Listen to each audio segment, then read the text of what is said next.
Samantala, sinampahan na ng kasong kriminal at pinirmahan na rin ang dismissal order laban sa 7 kadete ng Philippine National Police Academy na sangkot sa hazing na nangyari noong Biyernes Santo.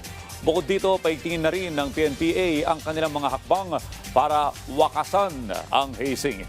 Yan ang ulat ni Ryan Lesigas. Lusaw na ang pangarap ng 7 kadete ng Philippine National Police Academy or PNPA na direktang may kinalaman sa nangyaring hazing ng Biyernes Santo. Ngayong araw kasi, pinirmahan na ni PNPA Acting Director Police Brigadier General Red Maranan ang dismissal order laban sa mga ito. Tanggal na sila. Tanggal na. They will be no longer allowed inside camp premises sapagkat hindi na sila kadete. They can appeal. They can still appeal because that is part of due process. But as far as PNPA is concerned, they are no longer cadets. Nasampahan na rin sila ng kasong kriminal. Ang mga ito ay kinabibilangan ng 5 third class at 2 second class. Bukod sa mga kadete, kasama din sa sinampahan ng kaso ay ang 2 pulis na kinabibilangan ng isang police major at isang police senior master sergeant na pawang tactical officer nung mangyari ang krimen. Nitong Abril 19, natuklasan din ang 2 pang bagong kaso ng maltreatment sa loob ng akademya. Nakitaan ang mga ito ng mga pasasakanan at kaliwang paa. I immediately ordered the arrest of these 2 cadets. In-inquest natin sila and they are detained now at Silang Municipal Police Station. So hindi natin kukonsintihin.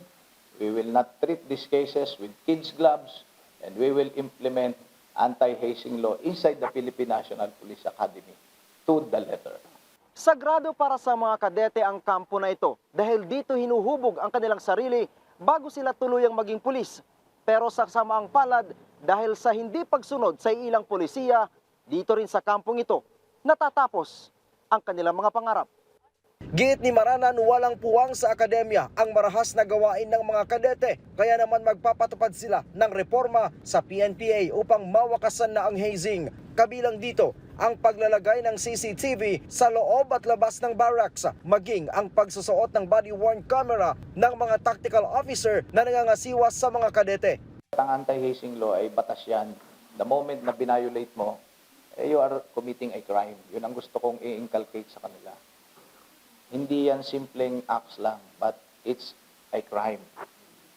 Kaya nga, ini-inquest natin, dinidemanda, kinukulong. Sabi ng bagong hepe ng PNPA, simple lang naman ang polisiya.